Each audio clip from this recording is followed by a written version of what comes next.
Bagay na hindi natin basta-basta masasagot. Kasi lalo na sa pananampalataya na masyadong nagiging hot item sa panahon na ito. 'Di ba? Kasi marami nga nabubudol sa atin.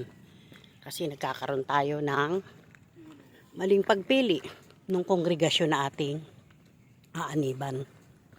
Katulad din ito sa aming pag-akyat baba dito sa bundok, dumadanas ka ng mga step.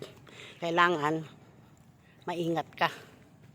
At isa sa mga dahilan na nakita ko kung bakit yung iba mas pinili nila ang manatili, kasi pagod na sila sa kakahanap.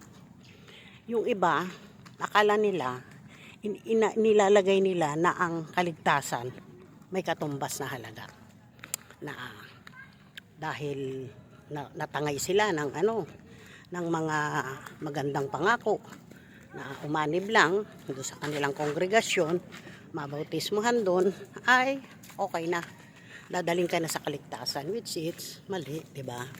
Na kung ating dadaanin sa Biblia, totoong hindi yun ang batayan, kasi hindi naman yun aral ng Panginoong Hesukristo.